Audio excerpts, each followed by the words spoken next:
On peut ouvrir nos Bibles ensemble dans Daniel, au chapitre 2 et au verset 21.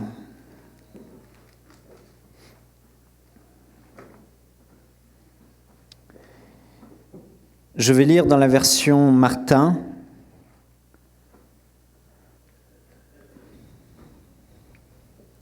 Il est écrit, Daniel chapitre 2, verset 21, « C'est Dieu qui change les temps et les saisons. » D'autres versions disent les circonstances. C'est lui qui ôte les rois et qui établit les rois, qui donne la sagesse aux sages et la connaissance à ceux qui ont de l'intelligence. Ici, Daniel a eu cette révélation que Dieu est maître des temps et des saisons. Daniel a eu cette révélation que Dieu est capable de tout, il peut tout faire, il peut tout accomplir, et il peut, lorsqu'on est dans une saison, nous introduire dans une nouvelle saison. Il en a la capacité. Dieu est en dehors du temps, il n'est pas soumis à la pression du temps, parce qu'au final, il est capable de tout, il est capable du surnaturel. Et ici, Daniel savait que Dieu pouvait enlever un roi s'il le voulait. D'ailleurs, il y a un passage dans la Bible qui dit que le cœur des rois est comme un courant d'eau entre les mains de Dieu. Il en fait ce qu'il veut. Dieu a la capacité de changer les temps, de changer les circonstances, de changer les saisons. Dieu a la capacité de te faire passer d'une saison de désert, de la saison du désert, à la saison de la promesse. Dieu a la capacité de faire passer son peuple du désert à Canaan, la terre de la promesse. Dieu est capable, il est maître des temps et des saisons, il fait ce qu'il veut. Amen. Le psalmiste me disait, « Notre Dieu est au ciel et fait tout ce qu'il veut », psaume 115, verset 3. Et cette semaine, j'étais chez moi et à un moment donné, j'étais vraiment ému de compassion. Je me suis mise à pleurer parce que j'ai réalisé à quel point c'était difficile pour certains d'être dans cette saison de désert, cette saison difficile, cette saison d'épreuves, cette saison d'obstacles, cette saison d'adversité.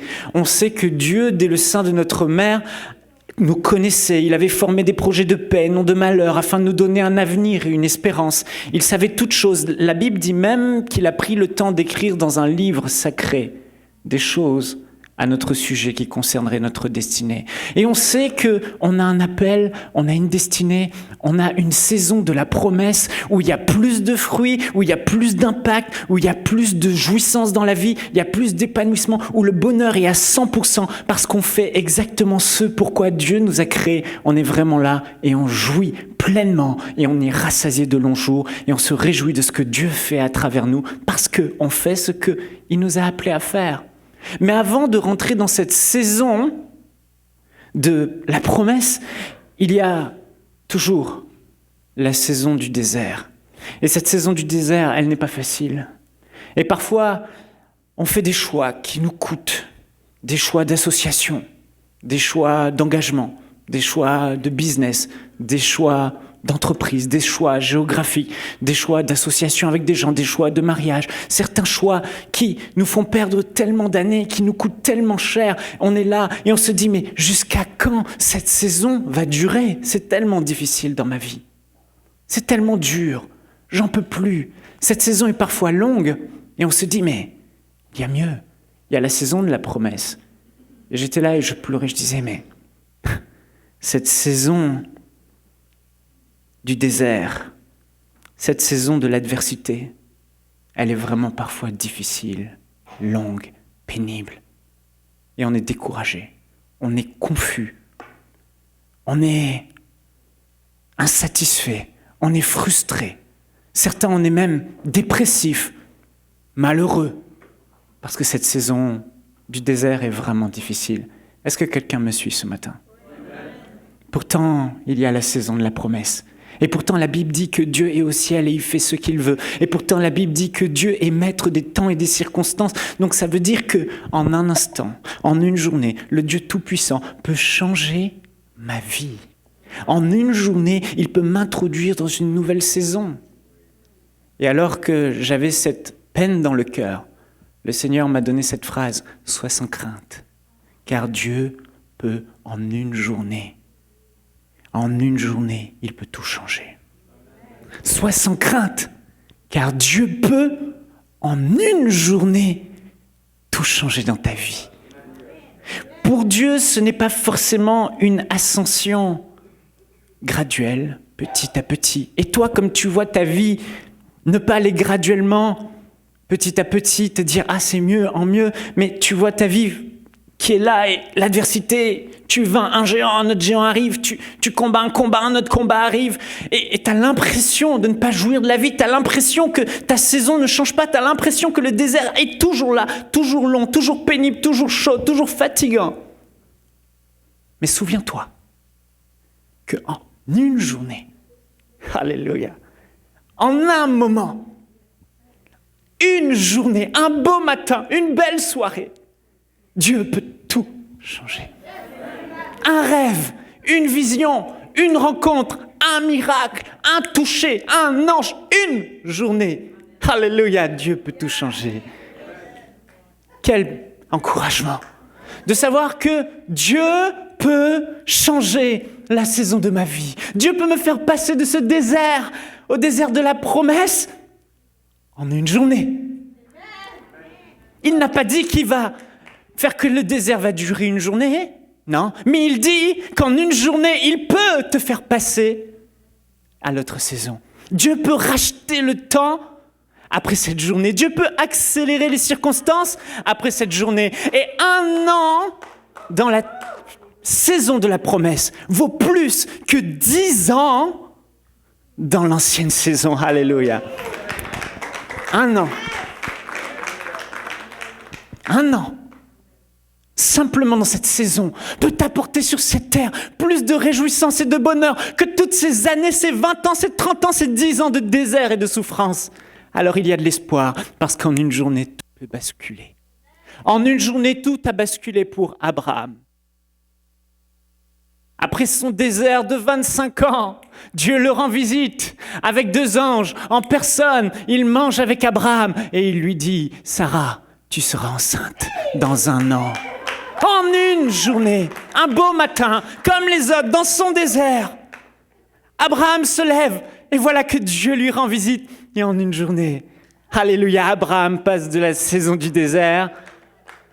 Mais nous, on a l'impression que ça doit se faire comme ça. Mais non, en une journée, Dieu peut le faire. Alléluia, il y a de l'espoir.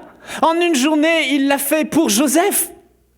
13 ans entre le moment où Dieu l'a appelé, il savait la promesse, il savait ce que Dieu voulait. Et le temps du désert a duré pour Joseph. 13 ans. 10 années chez Potiphar, je crois, et 3 ans de prison. Esclave pendant 13 ans. Mais Joseph espérait en Dieu. Et en une journée, alléluia, Dieu a tout basculé. Allez, on envoie un rêve à Pharaon, on envoie l'interprétation à Joseph. Il n'a fait aucun effort. Le don lui a été communiqué. Il a vu, Dieu lui a dit, il a juste dit. Et Dieu l'a fait passer en une journée de la prison au trône. Une journée. Qui d'autre ? David. David a été oint roi très jeune par Samuel. En une journée, Dieu a tout basculé dans sa vie. Mais avant, il y a eu ce temps de désert difficile de 7 ans. 7 ans où David a fui. David était un fugitif. David a souffert plus que nous tous, vivant dans les montagnes, de montagne en montagne, de grotte en grotte. David a souffert pendant 7 années. 7 années à être traqué par Saül. 7 années à fuir devant l'adversaire. 7 années de souffrance et de solitude. Mais en une journée, alléluia, Dieu a basculé toutes choses. En une journée, David a été établi roi à Juda. Et Dieu veut ce matin te rappeler cette vérité. Il est le maître des temps et des saisons. Et en une seule journée, il peut te faire passer de la saison du désert à la saison de la promesse. Alléluia. Quel puissant réconfort. Quel puissant réconfort, frères et sœurs, pour nous, de se dire que oui, les choses peuvent changer en une journée. Ça ne se fera pas graduellement. En une journée, le Dieu Tout-Puissant peut étendre son bras et venir me secourir des grandes eaux. En une journée, le Tout-Puissant peut amener une nouvelle saison totalement différente, complète dans ma vie. En une journée, il peut faire tomber sa gloire sur moi. En une journée, il peut me revêtir de puissance. Je me souviens de Kathryn Kuhlman, son exemple est tellement marquant. Cette femme, pendant des années, a souffert. Elle a fait certains choix de mariage, d'association, qui lui ont coûté très cher. Elle a été sur la touche pendant longtemps. Pourtant, elle savait quelle était la saison de sa promesse. Mais son désert a duré plus de 50 ans. Et vers la fin de sa vie, alors qu'elle voyait Dieu intervenir et faire des miracles extraordinaires, elle a dit « Seigneur, en quelques années, en 10 ans de ma vie, tu as fait tout ce que je n'aurais pas pu accomplir dans des milliers de vies. Amen. Des millions d'âmes sont venues à Christ, des millions de guérisons. Elle a prêché, presque tous les malades étaient guéris sans aucun effort. Dieu l'a fait rentrer dans cette saison de la promesse. Et Dieu a racheté le temps. Dis à ton voisin, Dieu va racheter le temps. Il rachètera le temps, il rachètera les années de souffrance pour tous, quels qu'ils soient. Abraham, Jacob, Joseph, David, tous ont eu une saison de désert. Tous sont passés par la vallée de Baca. Tous sont passés. Écoutez, les projecteurs du ciel étaient sur eux. Ce n'était pas comme nous tous là, les projecteurs du ciel sont tous sur nous, on est des enfants Non, là, à l'époque, le projecteur était sur David, le projecteur était sur Abraham, le projecteur était sur Joseph. Toute l'attention du ciel était sur ces personnes avec qui Dieu avait fait une alliance. Et eux, où le projecteur du ciel était sur eux, Dieu les a fait passer par la vallée de Baca, par la saison du désert. À combien plus forte raison si eux, qui avaient un seul projecteur sur eux, nous aussi, Dieu nous fait passer par la vallée du désert, par la vallée de Baca.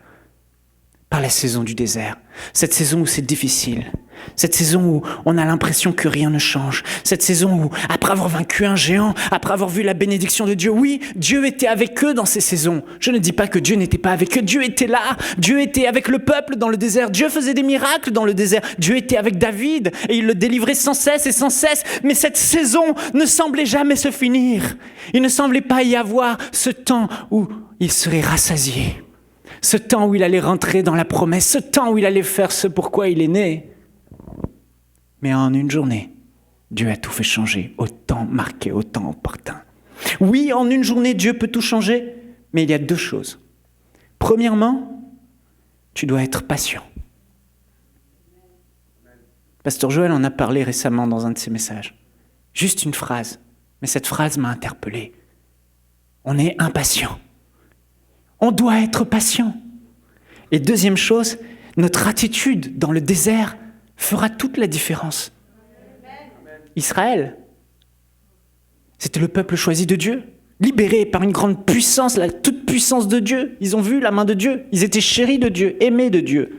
Dieu a entendu leurs cris, il les a délivrés, Dieu les a sauvés. Mais quand ils étaient dans le désert, ils n'ont pas eu la bonne attitude. Et Dieu a fait mourir toute cette génération incrédule dans le désert. Ils sont tous morts.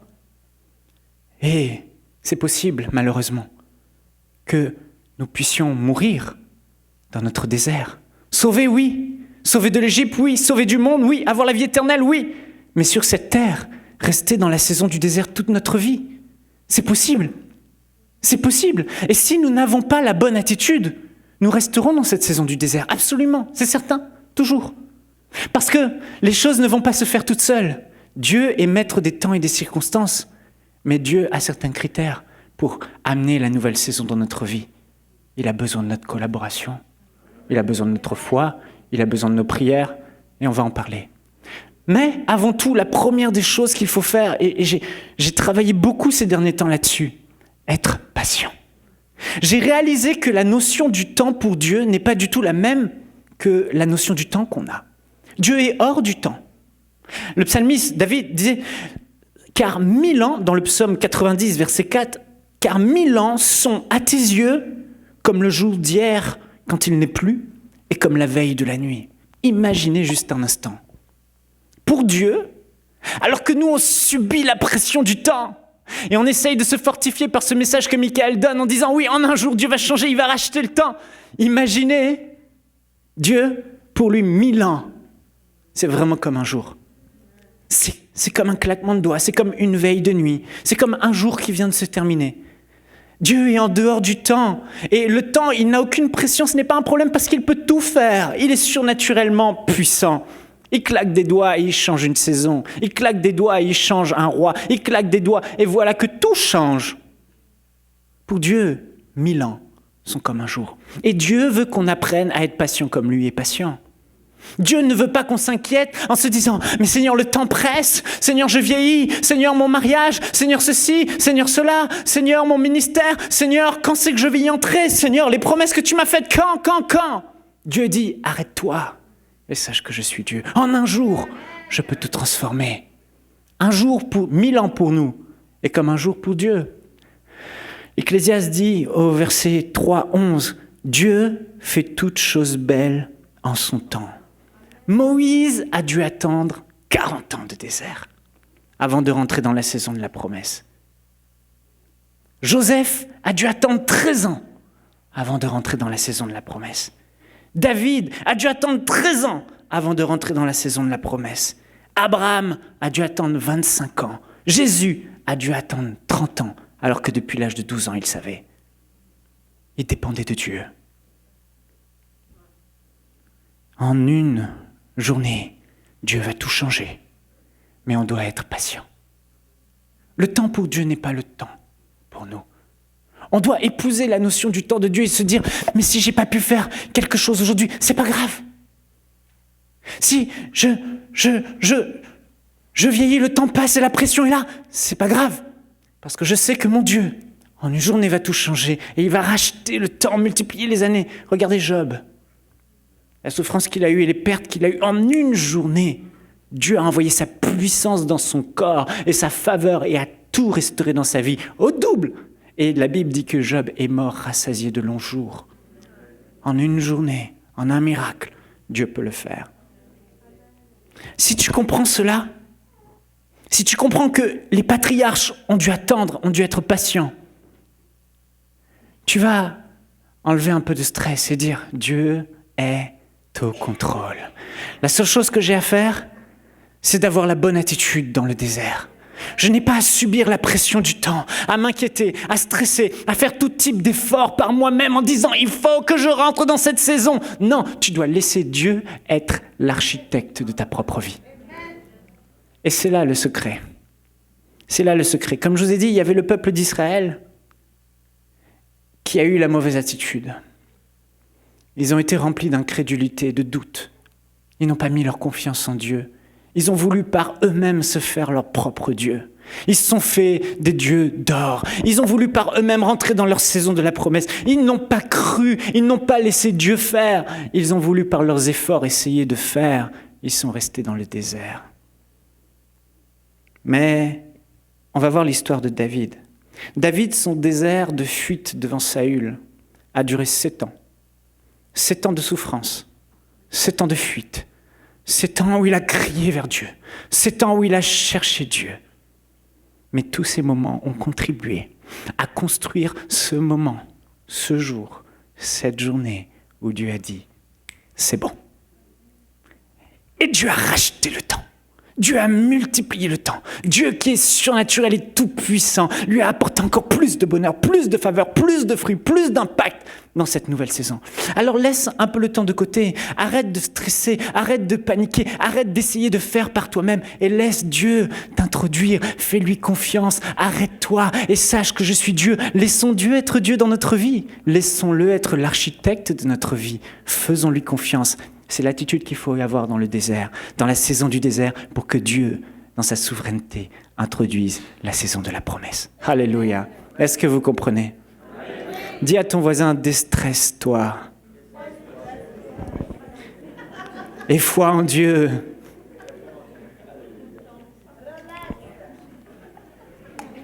Caroline, il faudra vraiment cette table, hein?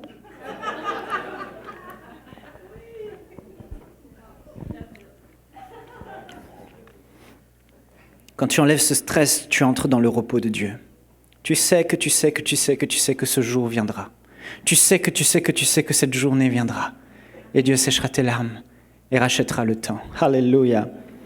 David, son désert était vraiment particulier. Il a été oint par Samuel, il s'est retrouvé chez Saül après avoir eu de grandes batailles. On pourrait se dire, oui, ça y est, je suis rentré dans la saison de la promesse, mais pas du tout. Alors qu'il était en train de jouer de la harpe, alors qu'il était en train d'être avec Saül pour l'apaiser, Saül, à 3 reprises, a pris sa lance pour essayer de le tuer parce qu'il était jaloux du succès de David. David, à la 3e tentative de meurtre de Saül, a dû fuir et il est parti. Il est parti loin de ses amis, il est parti loin de Jonathan, son meilleur ami, parti loin de sa femme, Michal, parti loin de son prophète Samuel, parti loin de sa famille. Il a fui. Fui où, dans son moment de désarroi, il était tellement angoissé par Saül qui voulait sa peau, qui avait de la haine, qui était saisi par cet esprit mauvais, qu'il est parti pendant 7 ans. Et le premier endroit où il est allé se réfugier chez les ennemis de Saül, les Philistins.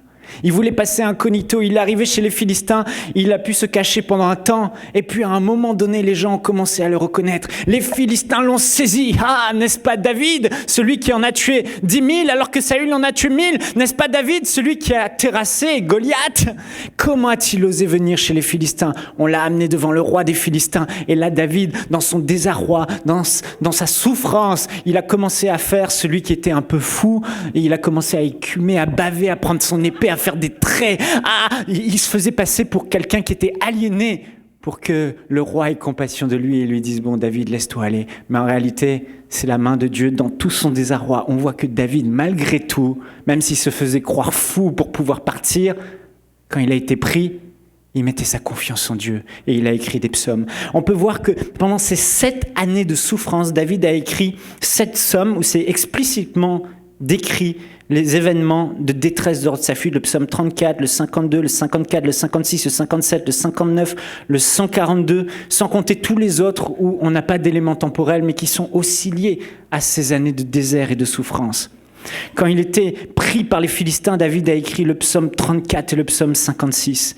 Après, David s'est retrouvé, il a dû fuir chez les Philistins. Il s'est retrouvé dans la caverne d'Adoulam, psaume 57 et psaume 142 qu'il a écrit. Il vivait comme un fugitif seul dans cette caverne, dans cette solitude. Il n'avait pas de petits meubles, de petits lits, de confort. Il était vraiment dans une caverne pendant des années. Vous imaginez ? Des années. Oh, quel encouragement pour nous ce matin. Quel encouragement de savoir que Dieu était quand même avec lui. Quel encouragement de savoir que dans sa détresse, la main de Dieu était là et le gardait. Que dans sa détresse, la destinée de Dieu n'avait pas changé. Que Dieu avait toujours des grands plans pour lui. Et il en est de même pour toi. Tu traverses peut-être aujourd'hui cette détresse. Tu es peut-être dans des temps de désert qui n'en finissent plus. Mais Dieu est avec toi. Garde la foi. Ton attitude va dépendre le temps de la manifestation de cette nouvelle saison dans ta vie. Pour Dieu, ces temps pour David, c'était comme une veille de nuit. Aucun problème. Mais si David n'avait pas eu foi en Dieu, si David avait essayé de faire les choses par lui-même, si David avait essayé d'être l'architecte de sa propre vie, il n'aurait rien vécu. Il n'aurait jamais été intronisé roi. Il ne serait jamais rentré dans la saison de la promesse. Parce que Dieu avait besoin de sa collaboration. Le désert, c'est le temps où Dieu éprouve ta foi. Souvenez-vous, Dieu mit Abraham à l'épreuve. Dans le désert, on peut le lire dans Ésaïe 48, 10, où Dieu dit « Je t'ai mis au creuset ». Mais non, en parlant du peuple d'Israël dans le désert, mais non pour retirer de l'argent, je t'ai éprouvé dans la fournaise de l'adversité. Dans ce temps de désert, Dieu va regarder ce qu'il y a à l'intérieur de nous et Dieu va chercher la confiance, va chercher la foi en lui. Est-ce qu'il compte sur moi? Dieu a besoin de notre foi. Et il a fait passer Israël par ce désert. Et les épreuves ne venaient pas de Dieu. Le manque de nourriture ne venait pas de Dieu. Le manque d'eau ne venait pas de Dieu. Les ennemis ne venaient pas de Dieu. Mais Dieu a quand même voulu qu'Israël soit face à cette adversité. Et dans ce monde, Dieu ne veut pas t'envoyer tous ces fléaux. Dieu n'est pas à l'origine de tout ce mal. Mais dans ce monde, Dieu regarde ce qui va ressortir de toi dans le désert. face au diable, ce qui ressort, face à la tentation, ce qui ressort, face à l'épreuve du temps, ce qui ressort, face à la pression du temps, ce qui ressort. Je t'ai mis au désert, et je t'ai éprouvé dans la fournaise de l'adversité. Deutéronome 8, 2, 3. Souviens-toi de tout le chemin que l'Éternel, ton Dieu, t'a fait faire pendant 40 années dans le désert, afin de t'éprouver et de t'humilier, pour savoir quelles étaient les dispositions de ton cœur et si tu garderais ou non tes commandements. Le désert va faire ressortir réellement le degré de confiance qu'on a en Dieu. Dans le désert, des questions vont se poser. Est-ce que tu espères en Dieu ou tu espères en l'homme? Est-ce que tu t'attends à la main de Dieu, c'est-à-dire au surnaturel, pour te faire entrer dans une nouvelle saison? Ou est-ce que tu vas mettre ta confiance dans le bras de la chair de l'homme pour entrer toi-même dans la nouvelle saison? Seul Dieu peut nous faire entrer dans la saison de la promesse. Mais chaque fois qu'on va compter sur nous-mêmes, sur nos propres efforts et sur le bras de la chair, nous ne pourrons jamais y entrer, c'est impossible. Et Dieu va nous faire tourner jusqu'à ce qu'on comprenne, jusqu'à ce qu'on s'arrête et qu'on réalise qu'il est Dieu, qu'on doit lui faire confiance et qu'il peut en une journée nous introduire, en une journée tout changer. Est-ce que tu laisses Dieu être ta solution et ton secours?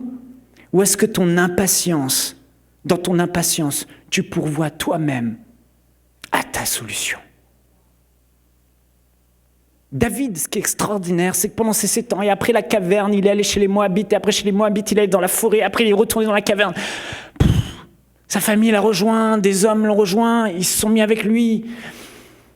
Et là, David, il fuyait Saül, tourmenté, angoissé par le fait d'avoir cette pression constante sur lui. Mais quand Saül va-t-il me lâcher? David aurait pu, à 2 reprises, je crois, en tout cas 2 fois très clairement, il aurait pu tuer Saül. Mais il ne l'a pas fait. Et c'est ça qui est extraordinaire avec David. C'est pour ça que cette saison a duré que 7 ans pour lui. C'est pour ça que 7 ans. Oui, c'est encourageant pour nous. Mais 7 ans, c'est une nuit pour Dieu.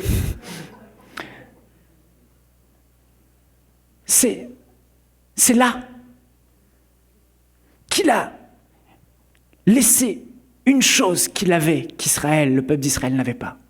Il a laissé Dieu être au contrôle absolu de sa vie. David n'a jamais essayé de tuer Saül. David n'a jamais essayé de fuir et de faire sa vie ailleurs et de construire sa vie ailleurs. Il laissait Dieu le faire.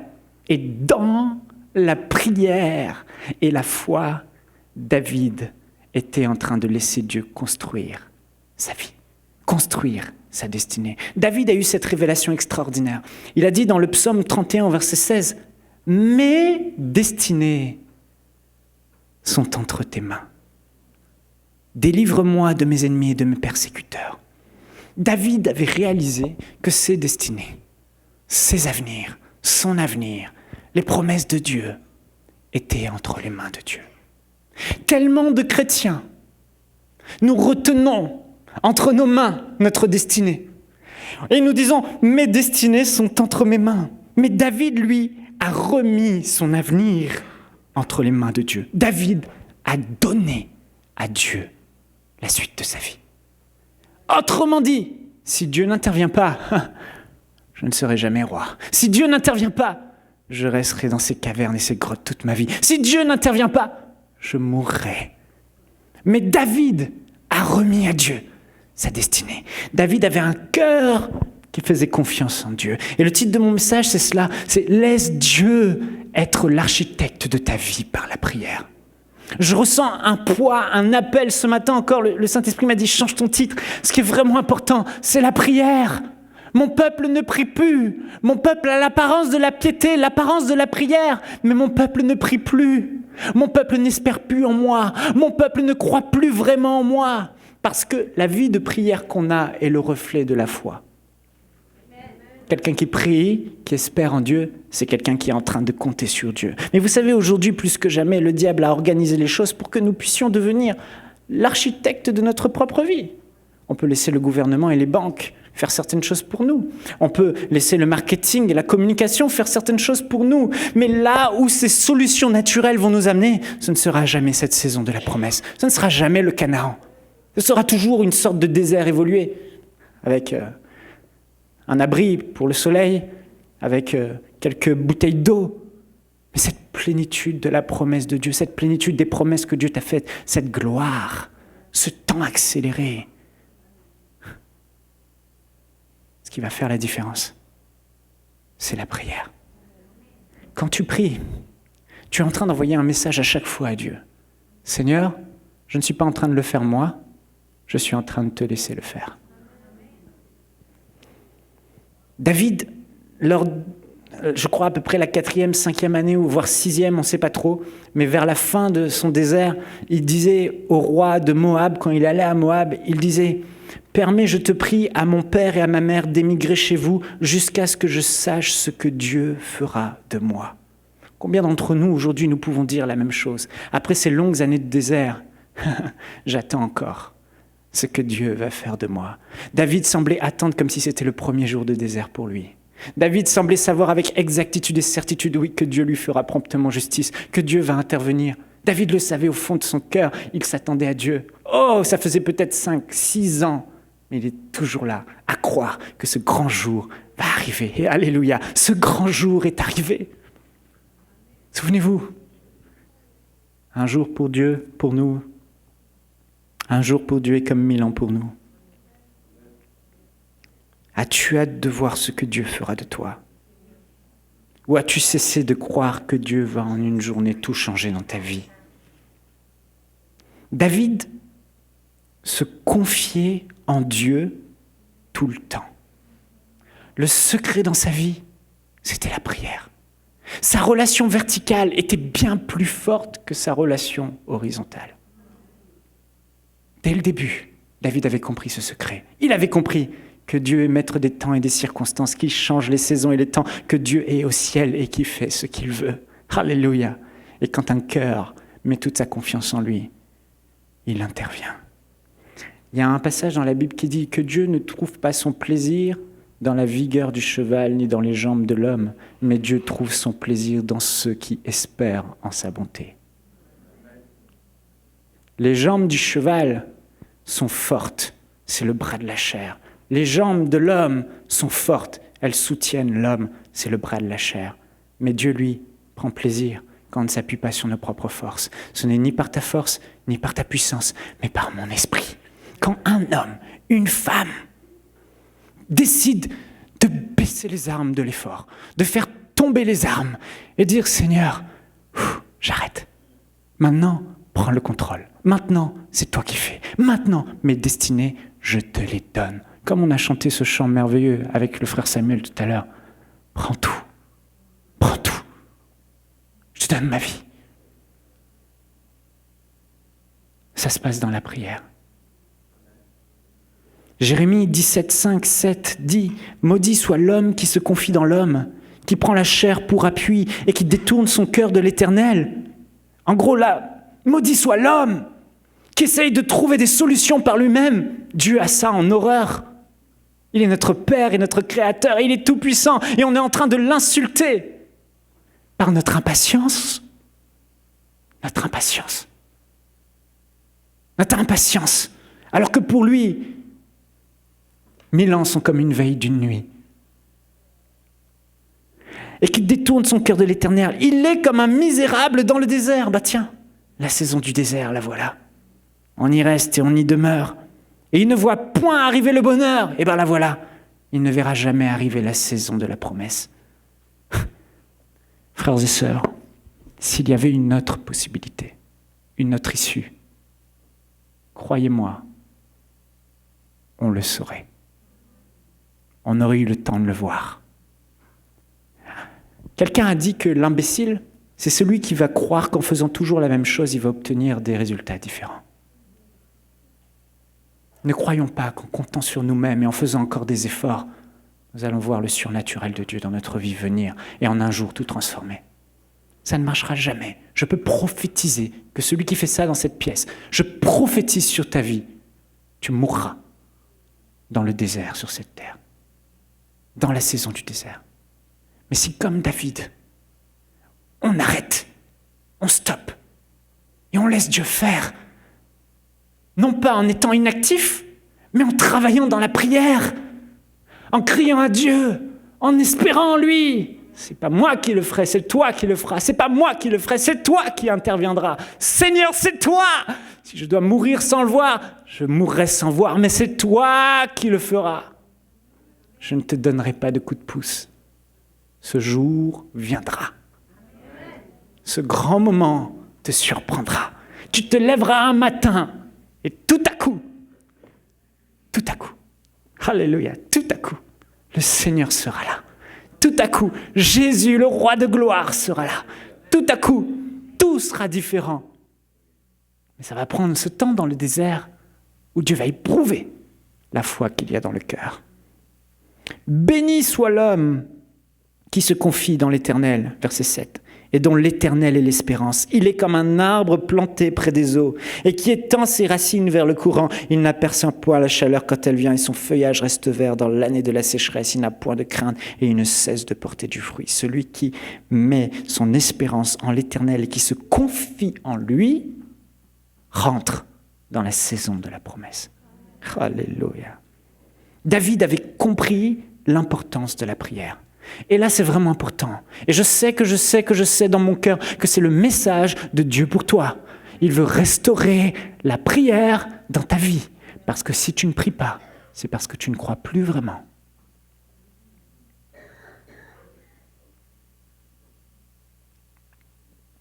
Je me souviendrai toujours de ce jour. J'étais chez Jérémie. Je me souviens, il habitait dans son petit appartement à Vannes. Il venait de se marier avec Annabelle et il m'avait adopté.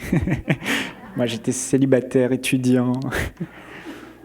J'avais l'impression quand j'étais chez eux que c'était papa et maman. Et je me souviens, ce matin-là, je me suis réveillé. Je dormais en bas, ils étaient en haut. Et ce matin-là, je me suis réveillé et audiblement, Dieu m'a parlé, audiblement. Il m'a dit, Michael, je venais de recevoir la vision d'enseigne-moi. Le seul lien, écoutez ce qu'il m'a dit, audiblement, c'est pas moi, audiblement, le seul lien qu'il y a entre enseigne-moi.com et moi, le seul lien, c'est la prière. Il m'a pas dit, il y a 2 liens, mais nous, des fois, on est là et on espère qu'il y a un autre lien. Il y a une autre manière de construire notre destinée. Il y a un autre chemin, une autre voie. Il n'y en a pas. Le seul lien, c'est la prière. Prie et cette œuvre réussira. Prie et cette œuvre rentrera dans la saison de la promesse. Prie et je ferai de grandes choses. Le seul lien qu'il y a entre votre destinée et Dieu, c'est la prière. Il n'y en a point d'autre. Et pas la prière des autres pour vous, votre prière. Il n'y en a pas d'autre.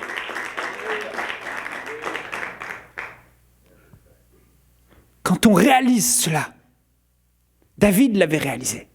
David savait l'importance de la prière. Trop de chrétiens négligent la prière, ne lui accordent pas d'importance. Certains pensent vraiment que s'ils ne prient pas, c'est parce qu'ils sont trop occupés. Mais quel mensonge! Ce n'est pas parce qu'on est trop occupé qu'on ne prie pas. Je vais vous dire pourquoi on ne prie pas. C'est parce qu'on diminue la valeur et l'importance de la prière. Parce qu'en réalité, on trouve toujours du temps pour les choses qu'on juge importantes. Si vous saviez réellement qu'aujourd'hui, votre destinée dépend de ces temps de prière que vous avez chaque jour, vous réalisez qu'il n'y a pas d'autre choix, pas d'autre issue, vous prierez. Parce qu'il n'y a pas d'autre issue. Et si vous savez que vous priez et que vous mettez votre confiance en Dieu, espérant en lui, en train de bâtir avec le surnaturel et pas en train de bâtir avec le naturel, vous saurez qu'il faut prier chaque jour et vous prierez chaque jour. C'est parce qu'on croit que c'est pas important, mais les choses ne se feront pas sans prière.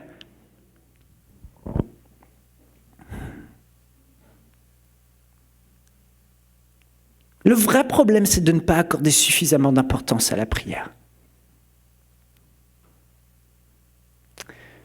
Quand est-ce que la dernière fois que tu as prié 1 heure? Ne levez pas les mains. Quand est-ce? Frères et sœurs, Dieu ne veut pas nous condamner. Du tout. En disant cela, il veut nous réveiller. Hey! Je suis Dieu, oh! Je suis là! Je suis là! Je suis Dieu! Je ne suis pas un homme! Pour te faire entrer dans ce jour de gloire et te passer dans la nouvelle saison, je ne vais pas faire travailler un ange pendant 3 mois. Je vais claquer des doigts. Et une myriade d'anges, une légion d'anges va venir. Le Saint-Esprit va se déployer, va faire la chose. Je suis Dieu et je règne au ciel et je fais ce que je veux. Frères et sœurs, est-ce qu'on peut voir Dieu là? Oh! Hey, je suis là! La réalité, c'est qu'on est tellement impatient, on va commencer à prier et on va arrêter parce qu'on n'a pas vu tout de suite Dieu intervenir, parce qu'on croit que ça ne marche pas. Mais souvenez-vous, un jour, pour Dieu est comme 1000 ans pour nous. Dieu était avec David, Dieu était avec Abraham. Dieu a dit Abraham est le père de la foi. Dieu a loué sa foi. Il était dans la foi, mais les choses ont tardé, mais il était dans la foi. Cesse de te condamner. Quand tu pries et tu espères en Dieu, cesse de te dire, si je suis encore dans cette situation, c'est parce que Dieu ne m'aime pas, c'est parce que ma prière n'est pas efficace, c'est parce que Dieu ne m'entend pas. David criait à Dieu et quand on regarde ses psaumes, on sait qu'il était sous l'onction du Saint-Esprit. Il priait par l'action du Saint-Esprit, inspiré. Il disait des psaumes messianiques, il parlait de la crucifixion de Jésus, de son règne, de son... C'était glorieux. Et dans ces mêmes psaumes, on voit David en train de gémir, de se plaindre et de crier et de dire « Seigneur, c'est difficile, Seigneur, interviens !» Quand tu fais ça, arrête de croire que tu n'as pas la foi. Tu es en train de dire « Seigneur, oui, c'est difficile. Seigneur, oui, mais alléluia, j'espère en toi. Alléluia, je compte sur toi. Alléluia, je sais que ce jour vient. »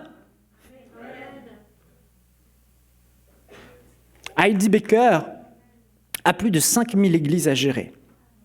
Et pourtant, elle prie les matins, tous les matins, 4 heures. 5000 églises. Déjà, gérer une, c'est difficile. Déjà, gérer une personne, c'est difficile. Alors, imaginez 5000 églises. Comment les choses échappent entre ses mains. Imaginez tous les problèmes. 5000 pasteurs, 5000 problèmes, 5000 situations à gérer. 10 000 malades, 10 000 cas, 10 000 tentations de divorce. C'est ingérable. Mais Heidi Baker a appris comme David, « Seigneur, je m'abandonne à toi. Mes destinées sont entre les mains. Mes destinées sont entre tes mains. Sois Dieu dans ma vie.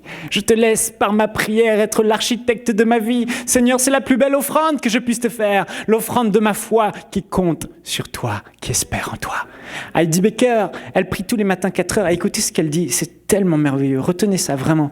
Tous les jours, je me mets à genoux et je demande au Saint-Esprit de me posséder et de me contrôler.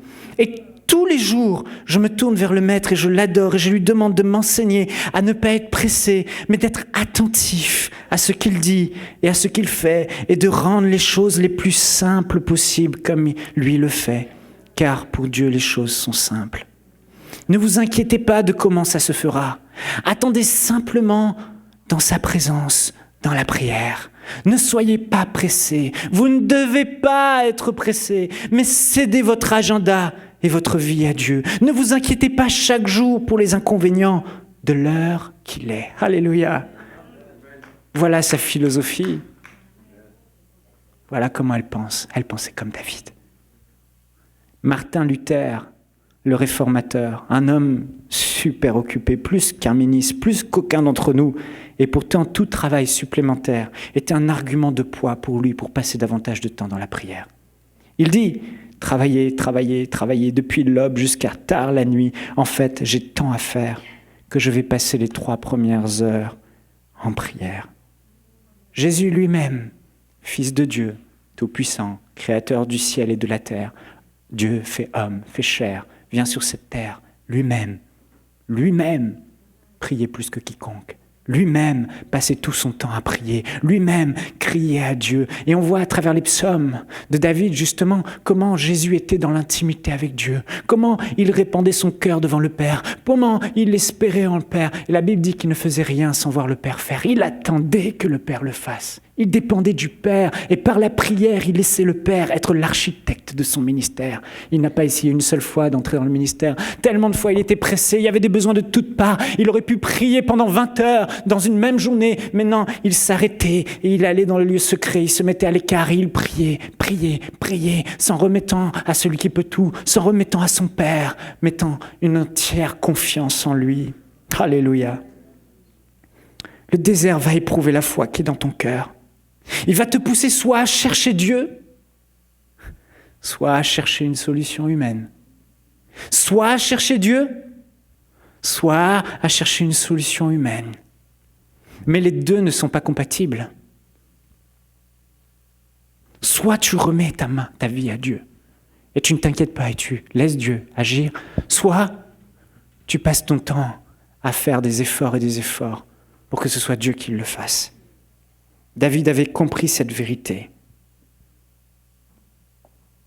Le psaume 127, verset 2 dit « C'est inutilement que vous vous levez tôt et que vous vous couchez tard et que vous mangez un pain gagné avec peine. Il en donne autant à ses bien-aimés pendant leur sommeil. » Quel verset extraordinaire.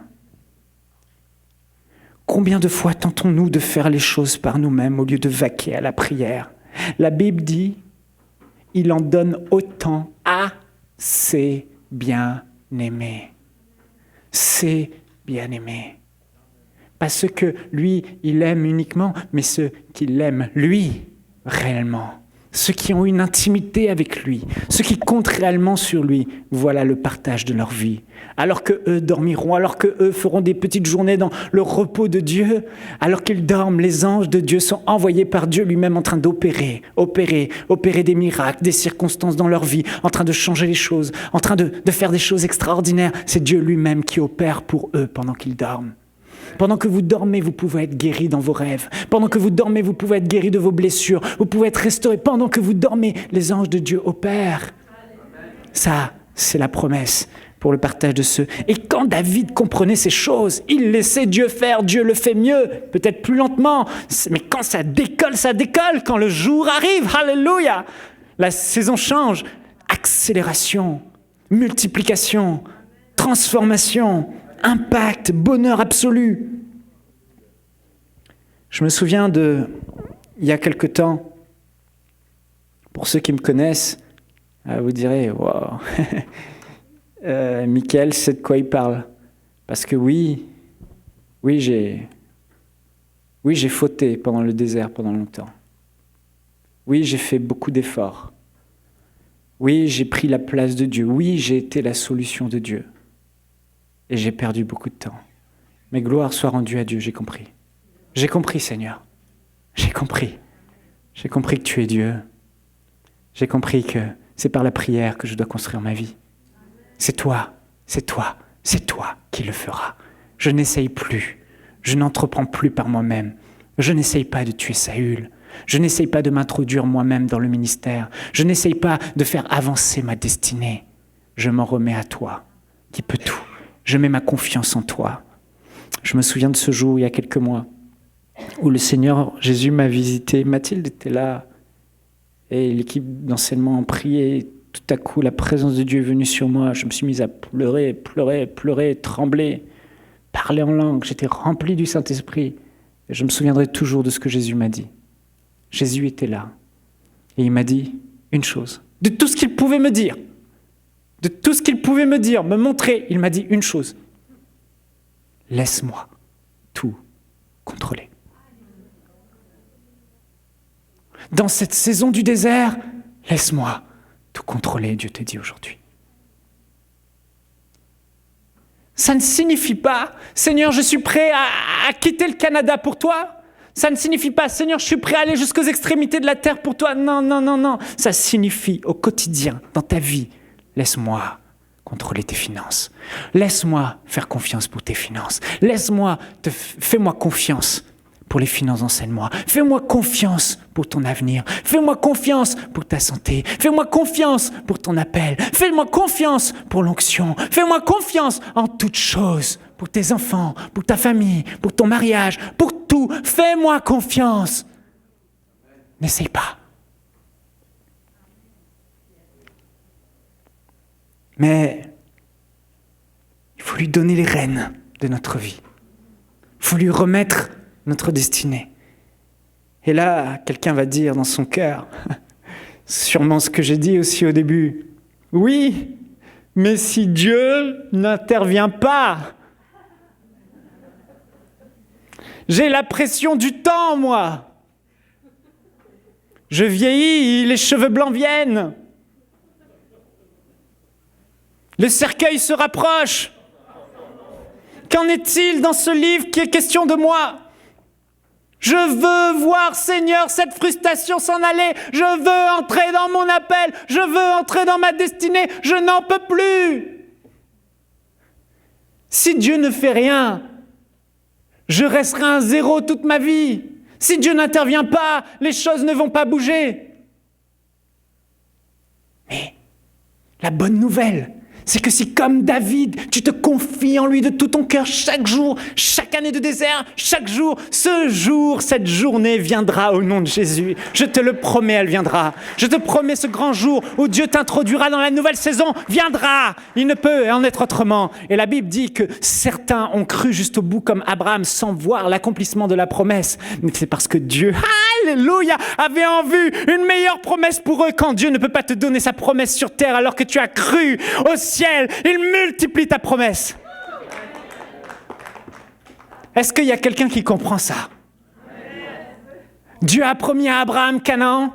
Abraham n'est pas rentré dans Canaan, mais Dieu, la Bible dit que certains ont même voulu au sein de la détresse et de la tourmente ne pas être délivrés afin d'obtenir une meilleure résurrection. Quelle que soit la fin de la chose, que ce soit sur terre ou dans la nouvelle terre, Dieu te donnera ce pourquoi tu as cru. Il n'est pas un homme pour mentir, ni un fils d'homme pour se repentir. Ce qu'il a promis, il le fera. Alors il est préférable de mourir dans la foi que de mourir avec le bras de la chair. Ésaïe 41, verset 10 dit « N'aie pas peur, car je suis moi-même avec toi. Ne promène pas les regards inquiets, car je suis ton Dieu. Je te fortifie, je viens à ton secours. Je te soutiens par ma main droite, la main de la justice. Je viens à ton secours. » Ça prendra peut-être 5 ans, ça prendra peut-être 2 ans, ça peut-être prendra 3 mois pour quelqu'un, ça prendra peut-être 10 ans pour un autre, mais je viens à ton secours. J'arrive et je vais t'introduire, moi, le maître des temps et des saisons, dans cette nouvelle saison de ta vie. Alléluia. Et je vais terminer par ce point important sur la prière. Quand Dieu tardait, David persévérait dans la prière. Au lieu d'abandonner et de se trouver un plan B, David ne se trouvait jamais de plan B. Il continuait à insister. Il continuait à persévérer.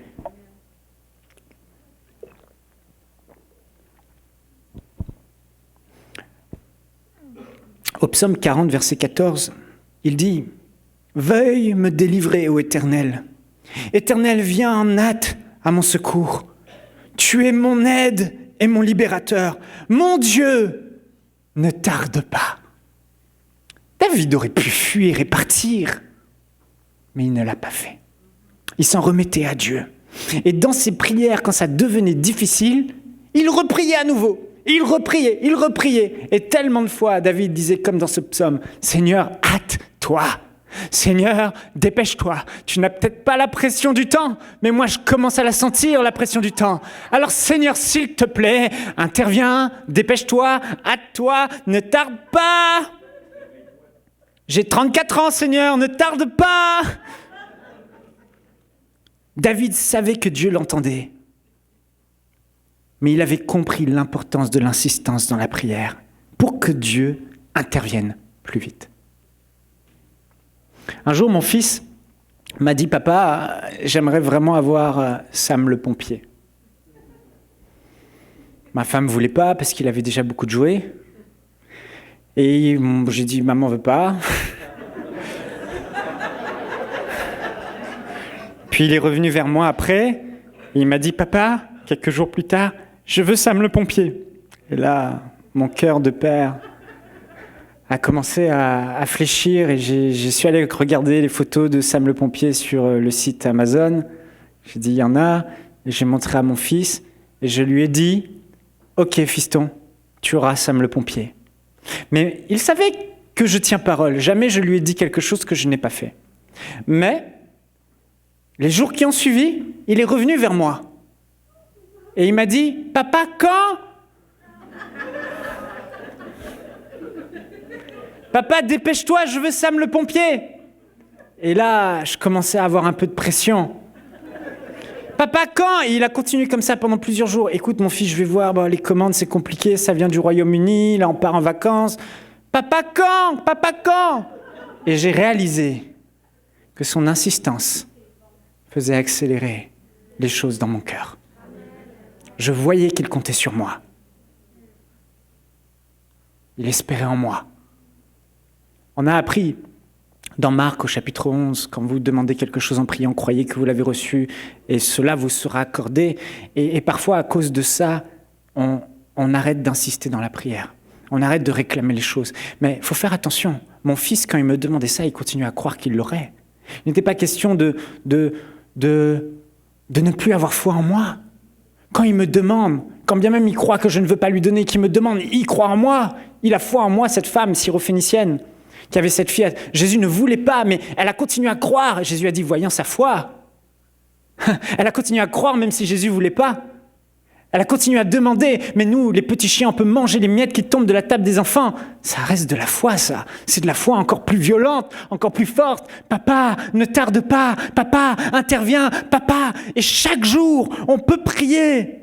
On peut demander à Dieu. On peut réclamer à Dieu. Et il ne faut pas oublier l'insistance des actions de grâce. Seigneur, merci parce que tu le fais. La puissance de l'action de grâce. Mais en tout temps, demander. En tout temps, insister. En tout temps, prier. En tout temps, réclamer. En tout temps, accélérer les choses. Seigneur, je veux te voir agir. Ma solution viendra de toi. Alléluia. Dans Luc, au chapitre 18, verset 1, Jésus va donner une parabole. Jésus leur adressa une parabole pour montrer qu'il faut toujours prier et ne point se relâcher.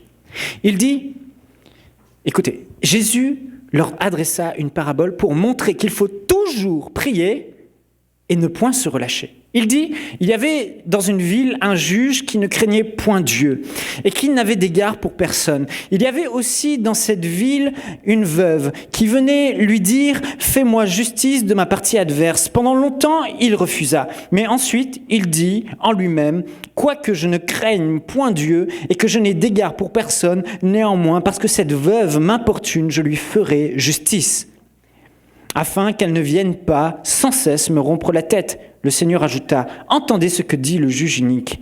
Et Dieu ne fera-t-il pas justice à ses élus qui crient à lui jour et nuit ?» Ici, il y a une condition. Qui crient à lui jour et nuit. Pas une petite prière du bout des lèvres. « Seigneur, merci parce que je rentre dans ma saison glorieuse, ma saison de la destinée. Au nom de Jésus !» La réalité, regardez, la réalité c'est que ça ne fonctionne pas comme ça. Le royaume de Dieu appartient aux violents et ce sont les violents qui s'en emparent. Les violents dans la foi, les violents qui ne lâchent pas, les violents qui comptent sur Dieu, les violents qui espèrent en Dieu. Seigneur, je n'avancerai pas sans toi. Seigneur, tu seras l'architecte de ma vie. Seigneur, c'est toi qui me feras justice. Je crie à toi jour et nuit. Et Jésus dit, comment ne tardera-t-il à leur égard? Je vous le dis, il leur fera promptement justice. Mais quand le Fils de l'homme viendra, trouvera-t-il la foi sur terre? Jésus donne cette parabole pour dire qu'il faut toujours insister dans la prière. Il faut prier, il faut persévérer. Un jour, un frère m'a demandé, récemment, il m'a dit, mais pourquoi dans les églises, on voit si peu d'âmes? Pourquoi les églises grandissent si peu? Pourquoi c'est si difficile? Et je lui ai dit, regardons les églises qui grandissent, qu'est-ce qu'elles ont? Et je lui ai dit, c'est parce qu'elles prient. Elles prient, elles prient, elles prient. Il y a des églises, elles ne sont pas ultra charismatiques, mais des âmes viennent et sont sauvées. Il y a des églises, elles sont charismatiques, et des âmes viennent et elles sont sauvées. Mais qu'est-ce qu'elles ont en commun? Ils prient. Ils prient, ils cherchent Dieu, ils jeûnent, ils réclament. Ils n'ont peut-être pas tous les degrés de la révélation, de la grande révélation, de la puissance, de la foi, de ceci, de cela. Mais ils prient humblement, ils s'humilient humblement, ils cherchent Dieu, ils crient de tout leur cœur. Seigneur, sauve des âmes! Seigneur, sauve! Seigneur, change! Seigneur, guéris! Et leur prière, leur insistance, c'est comme un marteau qui tape qui tape dans le gisement et qui fait jaillir le gisement, le puits du réveil. Trop de chrétiens abandonnent après avoir prié une semaine. Il y a un gros problème là, frères et sœurs. Que ce soit le décret, la proclamation, l'action de grâce, on abandonne et on se tourne vers le plan B. On arrête d'espérer en Dieu, simplement à cause d'une petite semaine, simplement à cause d'un petit mois. Frères et sœurs, David a prié 21 jours pour recevoir le message de Dieu. Il y a des gens qui ont attendu encore plus longtemps. Il y a des gens qui ont prié toute une nuit, en jeûne et en prière. Puis la percée est venue. Jésus a conclu cette parabole en disant une chose. J'ai fini là. Il conclut cette parabole en disant « Mais quand le Fils de l'homme viendra, trouvera-t-il la foi ?» C'est sa conclusion à la parabole. Jésus était en train de dire « Ouais, voilà l'exemple d'une femme qui, malgré le refus, malgré l'opposition, malgré le désert, malgré l'adversité, elle espère, elle insiste, elle prie, elle prie, elle prie, elle prie, elle prie, elle prie, elle prie, elle frappe, elle cherche, elle cherche. Elle obtient ce qu'elle veut. Elle n'a pas lâché. Mais quand le Fils de l'homme viendra, trouvera-t-il des chrétiens qui prient, qui espèrent en Dieu, qui cherchent sa face, qui espèrent en lui, qui cherchent Dieu, qui comptent sur lui? Ou trouvera-t-il quelqu'un qui prie, qui attend, qui n'obtient pas et qui se tourne vers un plan B, une destinée B, une solution C, d'autres plans, parce qu'ils n'ont pas voulu attendre, ils ont été impatients, ils n'ont pas cru que ce grand jour arriverait un jour, mais sois sans crainte, ce jour arrive si tu sais mettre toute ta confiance en Dieu. Est-ce qu'on peut avoir l'équipe de la louange, s'il vous plaît? Dieu peut faire en une journée ce que dans toute une vie tu ne pourras pas accomplir. Et en une journée, Dieu peut te faire passer de cette saison de désert à cette saison de la promesse. Dieu veut que tu vois comme il voit, que tu penses comme il pense.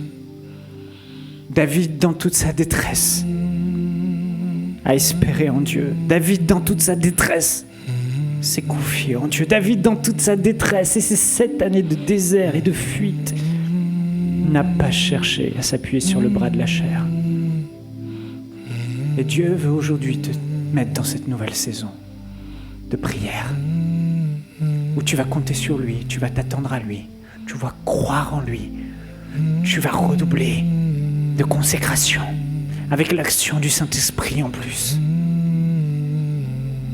Et ton moment va venir. Ce jour glorieux va venir pour ta vie, où Dieu va t'introduire, où Dieu va te visiter, où Dieu va te faire passer de la prison au trône, du désert au peuple. Dieu l'a fait passer Moïse de ce désert où il était un simple berger, alors qu'il savait quelle était la destinée qui était attachée à sa vie.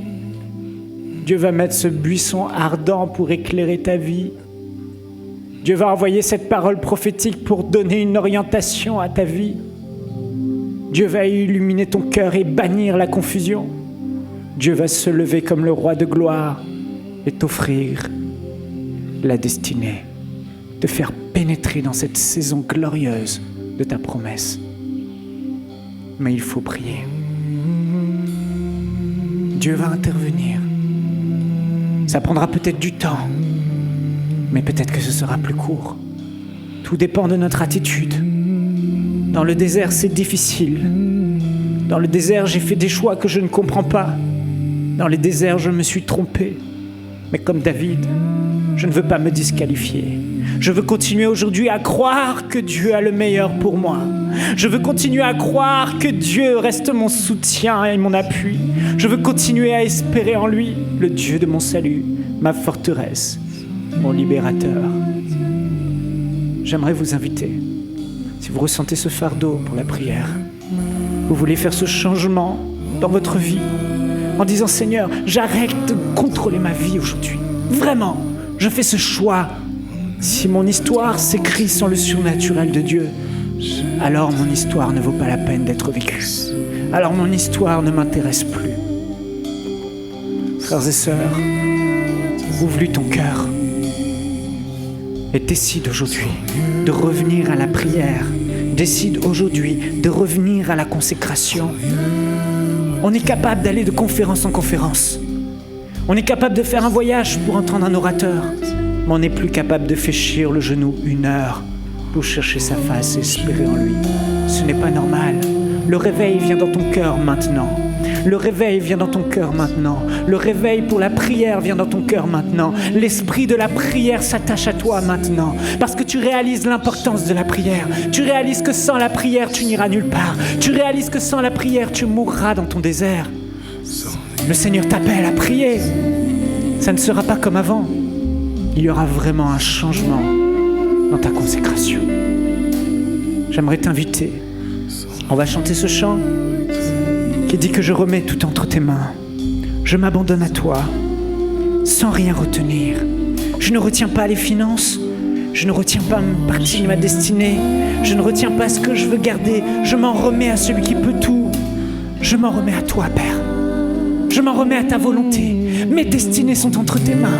Mon avenir est entre tes mains. Si tu n'interviens pas, je mourrai. Abraham, quand Dieu le mit à l'épreuve, il savait qu'il allait perdre Isaac, son fils. Mais il a dit, dans son cœur, la Bible nous révèle qu'il croyait que Dieu était puissant au point de le recouvrir par une forme de résurrection. Oh, si Dieu n'intervient pas, Isaac va mourir. Si Dieu n'intervient pas, ma bénédiction risque de mourir. Mais je crois à un tel point que Dieu peut ressusciter même les choses entre les morts. Dieu va racheter le temps dans ta vie. Et ce jour vient, je le vois dans ta vie. Ce jour arrive où ces paroles que Dieu a déclarées sur ta vie vont s'accomplir. Elles viennent, elles émergent comme l'aurore. Elles émergent comme l'aube. Elles sont là, elles ne sont pas mortes. Et Dieu te dit, continue à croire. Tu t'es disqualifié toi-même, tu t'es banni toi-même, tu t'es rejeté toi-même. Mais moi, je ne te rejette pas. Moi, je ne me repens ni de mes dons, ni de mon appel. Crois en moi, change ton attitude dans le désert et je te bénirai. Ce jour pointera l'aurore, ce jour se lèvera. Et alors, la nouvelle saison va débuter dans ta vie. L'accélération, je vais racheter le temps et tu vivras des jours de bonheur. Tu seras dans ce pourquoi je t'ai créé. Les tourments, les tracas, les souffrances ne seront plus là. Les douleurs ne seront plus là. En une journée, Dieu a balayé la souffrance de Job. En une journée, Dieu a envoyé sa puissance. L'homme disait, c'est pas possible. L'homme disait, ce n'est pas possible. Je ne peux rien faire. Mais Job a cru en Dieu. Au moment où il s'est ressaisi après la peur et la crainte, il s'est ressaisi. Ce que je crains, c'est ce qui m'arrive. Ce que je redoute, c'est ce qui m'atteint. Mais mon Dieu est fidèle. Il est grand, il est puissant. J'espère en lui. Il est ma solution. Tu es peut-être en face du mur aujourd'hui. Tu n'as peut-être plus d'espoir aujourd'hui. Peut-être qu'il n'y a plus de solution. Et tu t'es résigné à vivre ta vie telle qu'elle était. Dieu te dit, j'ai un autre plan pour toi. J'ai un autre projet pour toi. J'ai une autre destinée pour toi. Crois parce que moi je crois. J'ai pris le temps d'écrire sur ta vie. J'ai pris le temps d'écrire ces choses sur ta vie. Ce n'est pas pour te voir cloué. Ce n'est pas pour te voir souffrir. Ce n'est pas pour te voir te lamenter. Espère en moi. 1000 ans sont comme un jour pour moi, mais je viendrai à ton secours. Je viendrai, dit Dieu. Je viendrai, dit Dieu. Je ne te laisserai pas dans ce désarroi et cette confusion. Je ne te laisserai pas dans cette souffrance. Je ne te laisserai pas dans cette dépression. Mon Dieu se lève avec fracas et avec éclat. Oh, Rabasata Yerisheke Bebebebesa. Dieu te demande de changer ta vision et de voir ce jour. Il arrive. Il arrive. Il arrive. Il arrive. Dieu fait miséricorde à qui il fait miséricorde et il fait grâce à qui il fait grâce, à ceux qui espèrent en sa bonté. Celui qui invoquera le nom de Jésus ne sera pas confus. Alléluia. Ce jour ôtera la confusion. La parole prophétique viendra à toi dans les ténèbres et elle mettra la lumière ce fameux jour, te donnant la direction de ton appel, te donnant la direction pour la suite. La confusion sera ôtée, la honte, la condamnation sera libérée de ta vie. En un jour, en une journée, bâtis ta foi, construis par la prière, construis ce pont vers cette saison. Laisse Dieu t'introduire. Laisse Dieu être Dieu. Arrêtez-vous dans vos agendas chargés. Arrêtez-vous un instant dans tous vos plans et vos calculs. Et sachez que je suis Dieu. Le même Dieu que David avait, je le suis. Oh, Makaro Soto Yoro Sheke Bébé. Ce jour où Dieu te parlera, ce jour où tu te lèveras et Jésus sera en face de toi, ce jour où tu viendras à l'église et cette parole te sera donnée et ta vie va faire un demi-tour complet et Dieu va racheter les années perdues, les années de souffrance, les années de la vallée de Baca, les années des larmes, une accélération. Isaac est peut-être né quand Abraham était vieux, mais la Bible dit qu'Abraham est mort rassasié de longs jours parce que Dieu a béni tellement Abraham en tant que papa qu'il n'était pas trop tard. Même pour ton mariage, Dieu te demande de croire encore en lui. Il viendra à ton secours. Il le fera venir du nord, de l'est, de l'ouest, du sud, mais il viendra. Crois en moi, espère en moi, cesse de te blâmer, cesse de te condamner. Je suis Dieu, je suis ton Dieu et je viens à ton secours. Je change les temps et les saisons. Je veux vous inviter, si vous ressentez cet appel aujourd'hui, à démarrer un nouveau temps dans la prière, une nouvelle consécration dans votre foi. Si aujourd'hui vous voulez laisser Dieu être l'architecte de votre vie et déposer les armes, déposer les outils, je vous demande de vous avancer devant et Dieu va déposer ce fardeau dans votre cœur. Cet élan, cette soif de rechercher sa face comme jamais vous l'avez eu. Quelque chose. On va chanter ce chant et pendant qu'on chante ce chant, je vous invite, ceux qui le veulent, venez devant. Alléluia. Comme un acte de foi devant Dieu, marquant un nouveau départ. Sans rien retenir, sans rien retenir. Oh, je m'abandonne, oh, je m'abandonne à toi. Mon être entier, Seigneur Jésus. Être entier, je te soumets. Alléluia. Sans rien retenir, mon roi. Sans rien retenir. Sans rien retenir, Seigneur. Sans rien retenir. Oh, je m'abandonne, Seigneur. Je m'abandonne à toi. Abandonne de toi, Seigneur. Abandonne-toi. Je te soumets. Sans rien retenir, Seigneur. Sans rien